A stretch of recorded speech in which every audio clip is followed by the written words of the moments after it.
And joining us usually at this time is former ACT MP, former City Councillor, former Regional Councillor, lawyer and businesswoman, and media commentator Hilary Calvert, to give her views of what's been happening over the past week and what's likely to happen over the week to come. And she joins us now.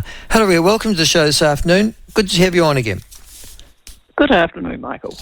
Can I just say, the point I was going to make is I opened my Otago Daily Times today, so I subscribe to a number of news sites, obviously, to run the show, both international and national. But one of them I obviously subscribe to is the Otago Daily Times. And I actually get it delivered. Never read it, goes straight into the bin, don't know why, but there you go.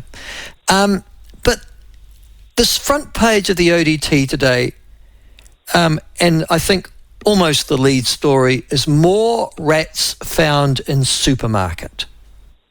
Store to remain closed today.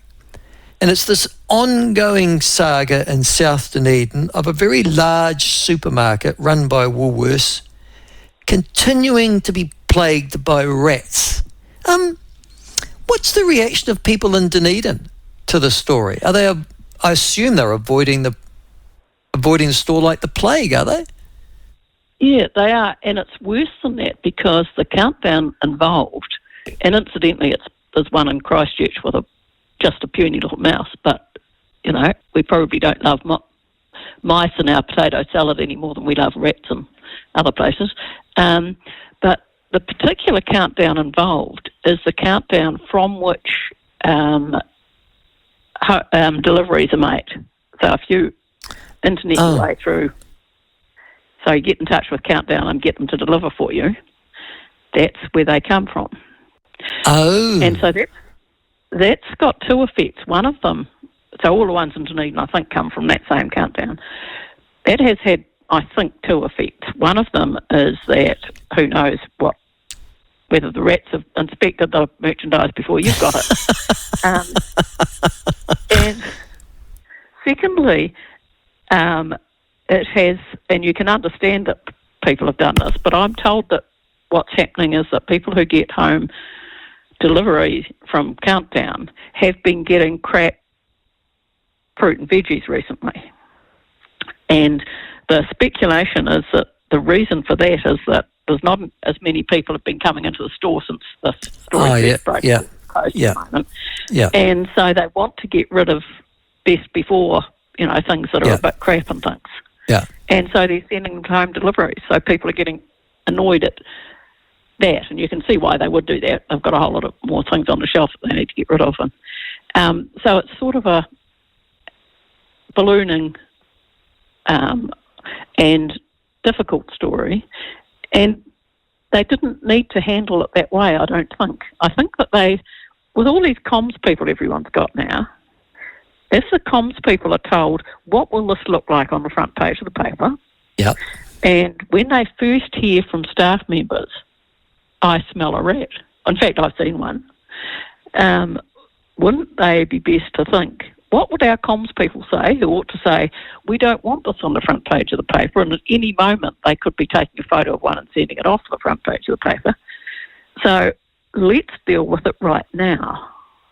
So if they had dealt with it when they first heard from staff that there was a problem, which turns out to be at the very latest last October, then people would say, well, they're, you know, proactive.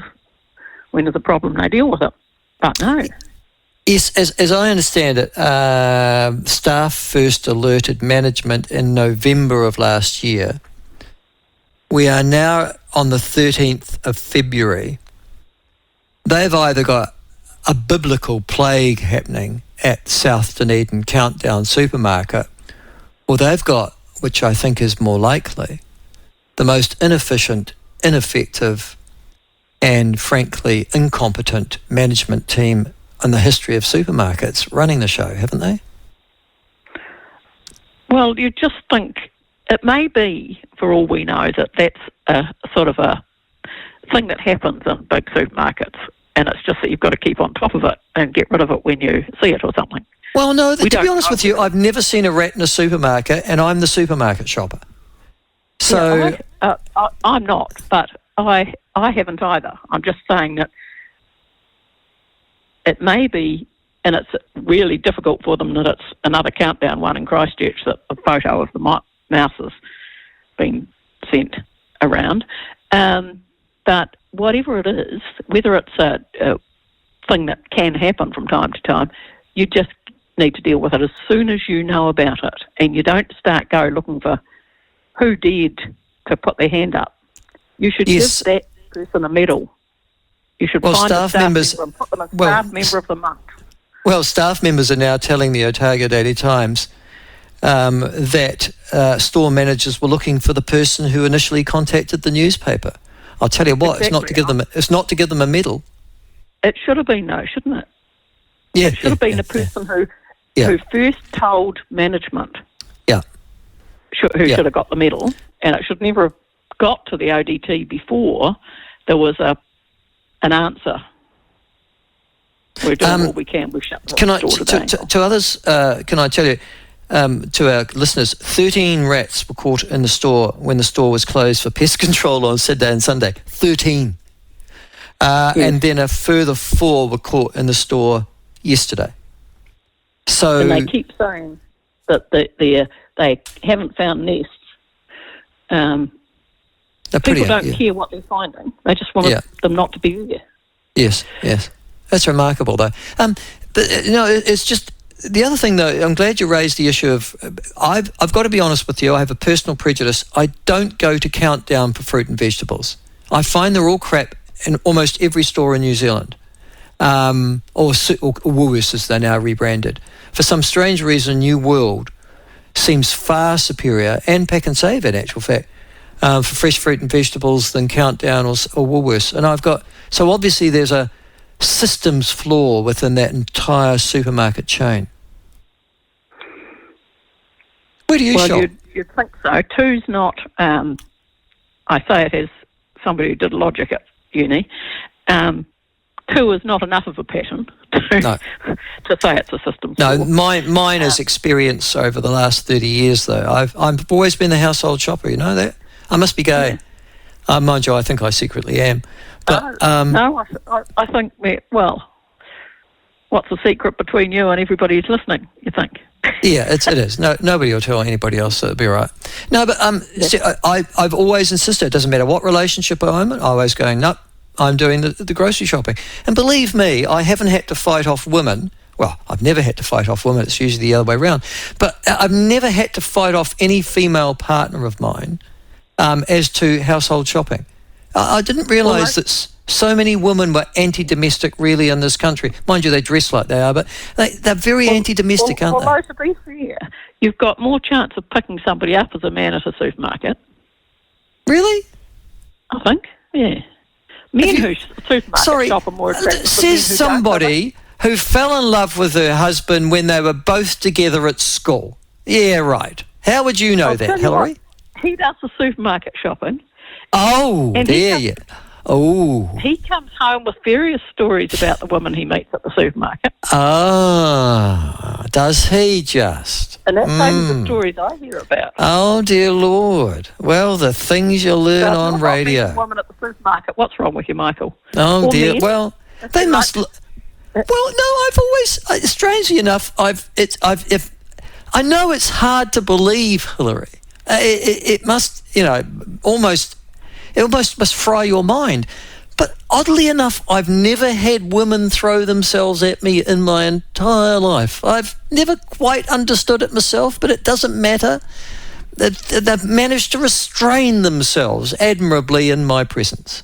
Well, it's still worth keeping up with a supermarket shopping. I don't think that they are. Yes, the habit of a lifetime is going to be changed, certainly not at my age. All right, next thing.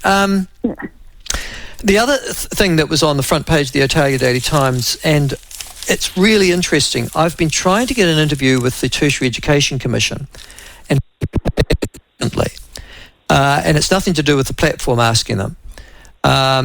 It's to do with their briefing papers to the Ministry of Education, which were published last week. in which the Tertiary Education Commission, in their briefing papers to Erica Stanford, noted that there were 2 universities in New Zealand in significant strife. Now, I think they meant both financially and reputationally. There was a paper, you would have read that story probably in your ODT last week, that it wasn't, Otago University wasn't one of those 2. And despite cutting, I think, over 200 academic and non-academic staff, and despite, the relative reputations around orientations and various drunken parties and things like that. But the 2 universities... Those are a marketing plan, the drunken parties. The point if you think it's a reputation problem. Except I'm watching their national or international rankings plummet, and I'm thinking, but you might be right. You might be onto something. That's a different thing, though. That's not. Yes, you might be right. People have parties in High Street. Yeah.